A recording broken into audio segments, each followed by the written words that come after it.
Yang soal Mas Kaisang ini, Bang. Saya nggak mau masuk dalam soal misalnya orang melihat perspektif hukumnya seperti apa. Yang ini sebenarnya nggak ditugaskan sama Pak Presiden. Kepada kita nggak ditugaskan. Tapi mungkin ada baiknya saya kasih perspektif lah. Biar berimbang lah. Di antara berbagai kebencian yang dihambur-hamburkan beberapa minggu terakhir ini, saya mau kasih sebuah perspektif kepada masyarakat. Yang disorotkan pertama kali soal gaya hidup. Yang konteks ini, konteks private jet ini kan yang disorot soal gaya hidup. Kemudian dikaitkan dengan bahwa Mas Kaisang adalah anaknya presiden. Saya ingin ngasih statement pertama bahwa Mas Kaisang ini bukan pejabat publik. Dan dia sudah dewasa, dia sudah punya hidup sendiri, sudah punya bisnis sendiri, dan dia bukan pejabat publik.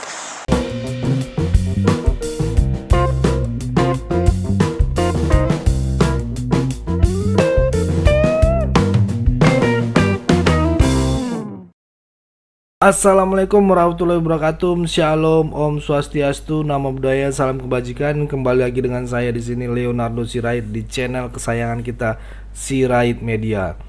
Ya, di kesempatan ini teman-teman kita akan membahas tentang pernyataan Bung Hasan Hasbi ya. Beliau merontokkan semua tuduhan fitnaan keji dari pasukan sakit hati gitu ya. Entah siapa itu, pokoknya yang merasa kira-kira pasukan sakit hati ya, mungkin entah itu kaum 16% ataupun 24% teman-teman ya. Oke teman-teman, tanpa berlama-lama mari kita saksikan dulu video berikut ini. Dalam waktu yang dalam tema yang sama, kira-kira banyak pejabat publik yang juga menggunakan private jet, Bang. Saya nggak tahu kapan terakhir misalnya Ibu Megawati menggunakan pesawat komersil. Karena dari media-media yang kita baca, misalnya dari tayangan-tayangan bahkan video-video yang kita lihat, Ibu Mega kerap kali menggunakan private jet di dalam negeri maupun ke luar negeri.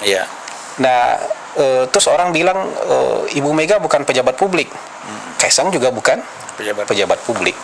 Sama-sama ketua umum partai. Iya, Kaisang kan anak presiden, tapi Ibu Mega kan kalau misalnya di atas 5 tahun yang lalu ibunya Menko PMK, Bang. Iya kan? Kalau 5 tahun terakhir ibunya ketua DPR, kira-kira posisinya relatif mirip-mirip lah. Atau bahkan ada misalnya pejabat publik yang di masa dia menjabat naik private jet. Pak Mahfud misalnya, dan beliau ngakui sendiri. Sering naik private jet. Dan lebih sering naik private jetnya Pak Yusuf Kalla. Nah, atau misalnya kita bisa lihat yang lain-lain lah, tokoh-tokoh publik yang masih menjabat bahkan, Bang, yang naik private jet, tapi ketika itu nggak heboh, Bang. Makanya saya merasa ini kayak semacam trial by press terhadap Mas Kaisang. Betul banget. Karena soal kebencian tadi. Kebencian yang mereka tumpuk-tumpuk, kemudian ketemu ini diglorifikasi. Tapi kalau mau fair, termasuk juga teman-teman media, kalau mau trial by press untuk Mas Kaisang, libatkan juga dong yang lain. Biar fair masyarakat melihatnya. Ini kalau hanya untuk Mas Kaisang kemudian mereka heboh, tapi untuk yang lain, Ibu Mega, Pak Mahfud, Ibu Puan dan yang lain-lain, mereka nggak ambil pusing mereka, Bang. Tapi untuk Kaisang tiba-tiba mereka begitu antusias, ada apa di situ? Ini kan pertanyaan nih, apakah sengaja melakukan trial by press atau trial by netizen untuk menyudutkan Mas Kaisang atau menyudutkan Pak Jokowi?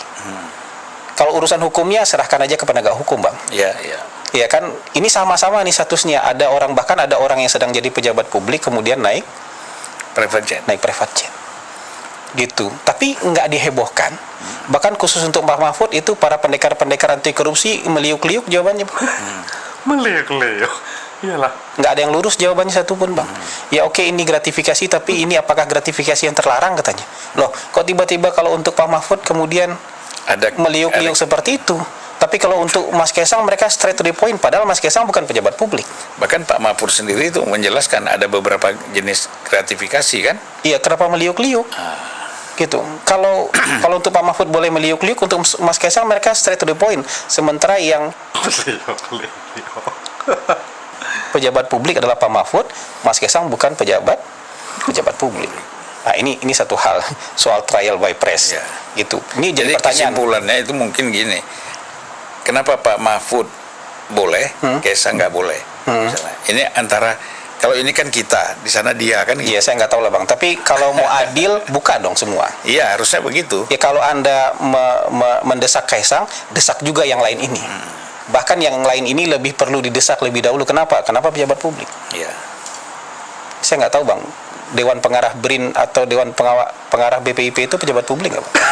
Publik lah, SK Presiden kok gimana? Ya, maksudnya pejabat publik juga kan gitu. Iya. Jadi keadilan itu, Anda menuntut keadilan, buka dulu bahwa Anda juga adil sejak dalam pikiran gitu loh. Iya, iya. Adil nggak Anda sejak dalam pikiran soal kayak gitu. Terus soal gaya hidup Bang. Ini Abang boleh telepon Direktur TVRI kalau Abang mau jadi ini. Jadi kalau gaya hidup, misalnya ya ada tuduhan Mas Kaisang ini karena dia anak presiden dapat fasilitas private jet. Dapat fasilitas private jet buat pergi kemana-mana dan segala macam karena dia anak presiden. Tanggal 17 Agustus Bang, habis upacara di IKN, Mas Kaisang tuh ke Jakarta Bang.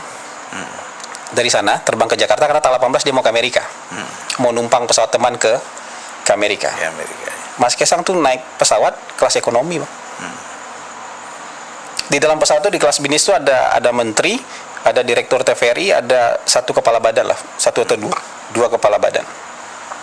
Ini yang direktur TVRI, teman kita nih, iya kan? Abang juga kenal nih, Iman Brotoseno. Itu bolak-balik ke belakang Bang, nawarkan tukar kursi sama Mas Kaisang Bang. Saya sudah telepon dia dan dia bersedia kasih. Kalau ditelepon dia bersedia bersaksi soal itu. Memang dia tawarkan kursi dia karena dia nggak enak Kaisang di belakang di kelas ekonomi. Iya. Sementara ada menteri, ada direktur TVRI, ada kepala badan tuh di kelas bisnis. Mas Kaisang naik ekonomi Bang. Kalau gaya hidup bermewah-mewah dia nggak naik ekonomi Bang. Bisa private jet juga kan? Dan bisa telepon private jet, panggil private jet dong. Saya naik kelas ekonomi atau saya nggak dapat pesawat nih, jemput saya pakai private jet dong. Tapi itu kan nggak dilakukan. Ada saksinya. Ini nggak ngomong ngarang, ada saksinya. Boleh telepon Direktur TVRI, satu pesawat juga sama Pak Zulkifli Hasan, satu pesawat juga sama Kepala BSSN.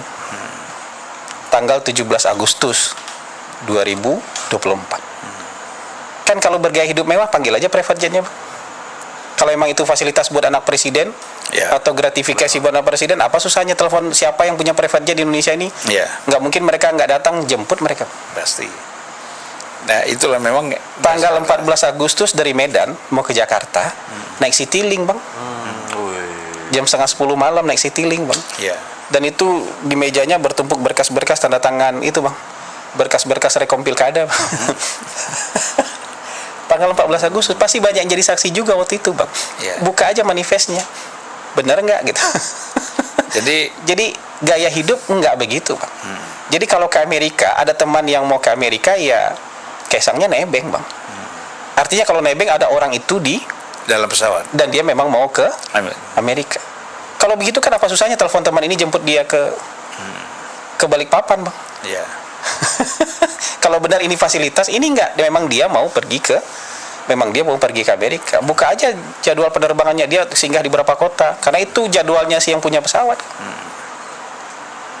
Karena Mas Kaisang rencananya mau berangkat ke Amerika itu tanggal 20 Agustus. Tapi karena ada teman yang mau berangkat tanggal 18, teman ini nawarkan, ya dia naik tanggal 18. Artinya bukan teman ini yang menyesuaikan jadwalnya Kaisang, tapi Kaisang menyesuaikan jadwal kawan ini. Dan kalau kita hitung-hitung berhemat, ini kan berhemat Bang. Karena kalau dia berangkat tanggal 20 pasti naik kelas bisnis kan. Misalnya seperti itu. Jadi menurut saya perspektifnya harus dibalik. Perspektifnya harus fair. Betul. Yang kayak gitu-gitu. Memang mungkin karena trial by netizen dan trial by pers ini sudah terlalu dalam, sampai melebar kemana-mana, bahkan sampai soal fisik Kelewatan. yang menurut saya itu mungkin nggak fair sama sekali, Bang. Soal apa sesuatu di badan terhadap istrinya Mas Kaisang itu nggak fair sama sekali, dan ya saya yakin itu nggak benar, Bang. Tapi itu kemudian dihambur-hamburkan kebencian itu. Nah, buat saya memang ini nggak sehat sama sekali. Dan ini bersumber dari mana? Bersumber dari kebencian. Kenapa saya menanggapi ini, Bang? Kenapa saya menanggapi? Karena ini bagian dari target yang kita tetapkan di kantor komunikasi presidenan. Karena musuh kita itu DFK namanya, Bang. Disinformasi, fitnah, kebencian. Itu musuh kita, Bang. Musuh kita bukan DFK kritik, ya? DFK. Kebetulan mobil saya belakangnya DFK tuh. Harus ganti kayaknya tuh, Bang. Karena itu musuh kita, Bang. Karena yang menghancurkan negara itu DFK, Bang. Bukan kritik. Kita nggak ada masalah sama kritik. Kita nggak ada masalah dengan pro kontra. Tapi kalau disinformasi, fitnah, kebencian, ini menghancurkan bangsa. Betul. Menghancurkan bangsa di mana-mana, Bang.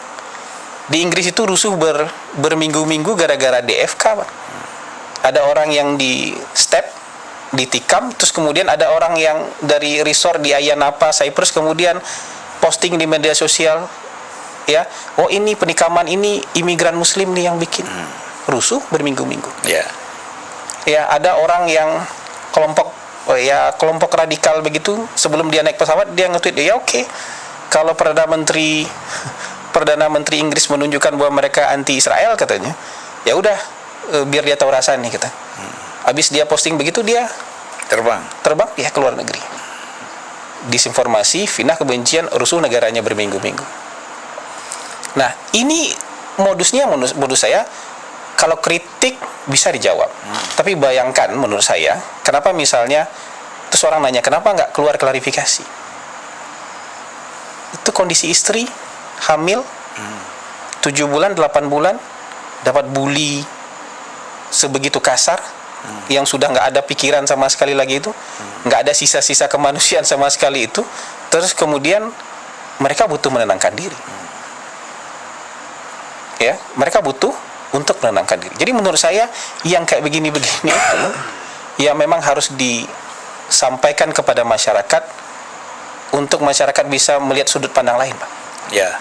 Kenapa akhirnya menurut saya juga Abang bertanya seperti ini, akhirnya saya sampaikan. Saya udah tahu fakta ini mungkin 3 minggu yang lalu. Maksudnya, tapi buat saya sebenarnya kantor komunikasi kepresidenan tidak secara langsung punya tanggung jawab untuk ini. Ya, ya. Tapi karena ini sudah menyangkut masalah berbangsa dan bernegara menurut saya, dan DFK ini adalah musuh kita semua. Nah, menurut saya ini saya harus sampaikan ini dengan sejelas-jelasnya, menjadi kewajiban. Enggak pun sebagai kepala kantor, sebagai manusia kita punya kewajiban untuk meluruskan informasi ini, Pak. Gitu. Dan itu sudah sering kita lakukan ya. Nah, kalau yang itu tuh apa itu, Bang, untuk mengungkit-ungkit masa lalu kemudian seolah-olah itu harus, ini kan yang dimaksud untuk mengangkat ini kan supaya maksudnya Fufu Fafa ini dituduhkan adalah Gibran. Padahal mungkin hampir semua orang di Republik ini sudah nggak peduli siapa itu Fufu Fafa sebenarnya. Dan saya juga nggak mau tahu itu siapa Fufu Fafa, Bang. Tapi dituduhkan ke Gibran dengan harapan pecah kongsi yang tadi itu, Bang. Pecah kongsi Gibran dengan Pak Prabowo. Pak Prabowo itu nggak bisa dipengaruhi dengan cara kayak gitu. Kan kalau mau jujur, entah apa-apa juga statement saya terhadap Pak Prabowo tahun 2014-2019. Ya, betul. Mungkin nggak ada apa-apanya itu statementnya Fufu Fafa, Bang. betul. Dan Pak Prabowo mungkin nggak mau tahu siapa itu Fufu Fafa, Bang, karena nggak penting. Fufu Fafa, akun siapa. Tapi saya yang mungkin juga tahun 2014, 2019 dalam suasana pertarungan kayak gitu, bicaranya juga macam-macam, mungkin lebih kasar. Tapi kemudian disambut dengan sangat baik oleh Pak Prabowo.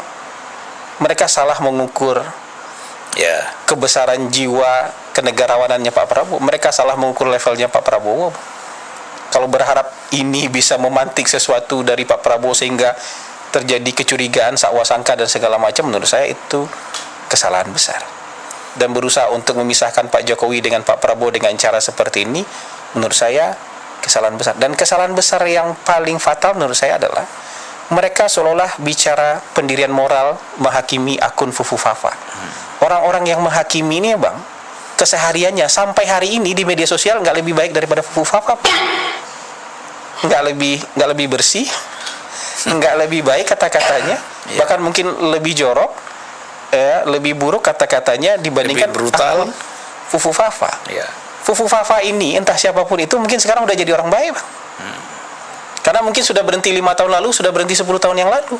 Saya diundang juga tuh sama Fufu Fafa. Iya. Iya. Ya, mungkin sudah selesai dia. Iya. Dengan segala macam gejolak mungkin di masa lalu itu dia sudah selesai, Bang. Nah, orang yang komentaran ini hari ini pun belum selesai dia, Bang. masih begitu aja gitu. Masih begitu. Jadi menurut saya mengungkit-ungkit masa lalu itu, kenapa saya nggak mau komentar banyak soal itu. Ini kalau dibahas apa untungnya buat bangsa? Kalau misalnya nggak kita bahas, ruginya buat negara apa? Bahkan mungkin sebaliknya, kalau dibahas rugi buat bangsa, nggak dibahas malah untung buat Bangsa. Nah, itu tadi dia teman-teman ya, videonya. Sebetulnya sih menurut saya masalah jet pribadi itu masalah biasa ya. Tanpa ya masalah-masalah inilah gampangan lah kalau menurut saya, teman-teman ya. Nggak usah dibahas lebih panjang, karena si Kaisang ini kan sebenarnya warga negara biasa aja gitu, bukan bukan pejabat gitu ya, bukan pemerintahan juga gitu, cuman orang tuanya aja gitu ya, presiden. Ya wajar aja lah, dia mau kemana juga ya bebas lah menurut saya ya. Tapi para sakit hati selalu menggoreng-gorengnya gitu ya, masalah-masalah ini menjadi besar gitu, padahal ini masalah recehan gitu ya. Tapi sih kayaknya yang menyerang Kaisang dan Pak Jokowi itu menurut saya itu pasukan 16%, teman-teman, dan pasukan 24% gitu ya, bergabung kayaknya mereka ini, teman-teman ya. Ya, tapi biarpun mereka bergabung, Pak Jokowi nggak bakalan gentar menghadapi mereka ya, karena Pak Jokowi itu udah biasa gitu, kupingnya udah tebal gitu menurut saya, teman-teman ya.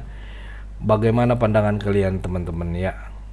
Kalian bisa tuliskan di kolom komentar teman yang barusan kita bahas, teman-teman ya.